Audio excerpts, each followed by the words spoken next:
Well, I went to the scrapyard a gearbox to buy, and what did I spy there with my little eye?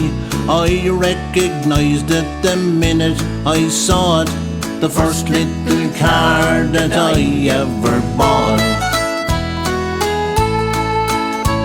The seats were all torn and covered in dust, and most of the body was riddled with rust.